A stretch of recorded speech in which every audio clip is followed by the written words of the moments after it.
tadi kan sempat bilang bahwa yakin bahwa balap ini ada masa depannya. Yakin. Tapi apakah iya punya masa depan di Indonesia dan apakah masih relevan dengan budaya dan juga image olahraga di Indonesia yang saat ini yang paling mendominasi kalau nggak bola, badminton, begitu? Enggak sih, it's fine. Karena saya bisa bilang saya sebagai contoh kasus yang mungkin bisa direplikasi oleh generasi sekarang.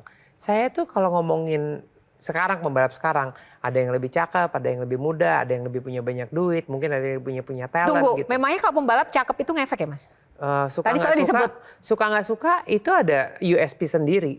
Karena Indonesia suka drama, tahu kan? Ya kenapa sinetron-sinetron ini pada laku gitu?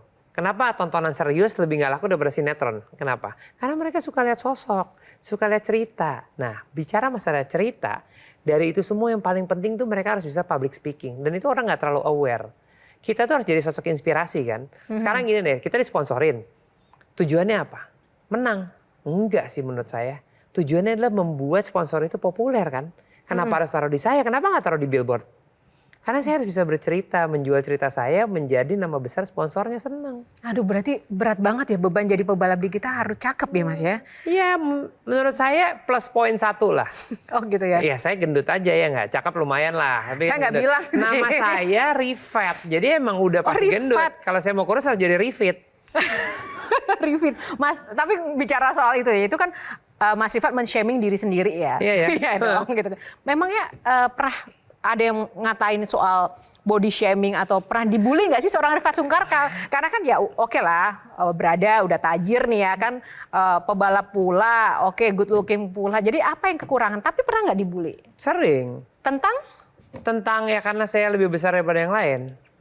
oh. Tapi Terus saya ambil baper itu nggak? semuanya enggak.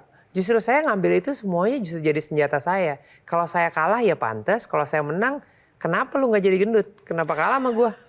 Iya Oke, kan? boleh sih. Oke, saya. Iya, itu semua sebetulnya mindset sih at the end of the day gitu. Kenapa sekarang saya bisa dapetin ini semua? Soalnya saya tahu value saya ada di mana. Nah, siapa yang menginspirasi Rifat Sungkar dan paling berperan menjadikan Rifat sosok seperti ini dengan value-value tadi? Untuk komunikasi pasti saya belajar banyak sama almarhum papa saya. Karena papa saya itu sangat dekat sama media. Dan dia selalu ngajarin, Fat, kalau kamu ada di satu lokasi yang penontonnya 1000, kamu jangan lupa. Kamu tuh harus lebih dekat sama media. Kenapa? Karena satu media mungkin yang baca 10.000. Bayangin kalau kamu dekat sama 10 media, berarti kan yang baca kamu 100.000. Sementara on ground cuma ada 1000. Jadi di situ yang saya dekat. Tapi surprisingly, untuk nyetir kayak begini, itu ibu saya. Karena ibu saya itu pembalap dan mobil pertama saya dan saya pertama kali bisa nyetir pun naik mobil rallynya ibu saya.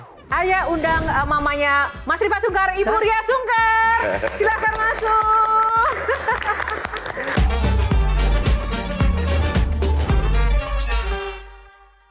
Dipersembahkan oleh Jelajahi cara baru mendapatkan informasi. Download Metro TV Extend sekarang.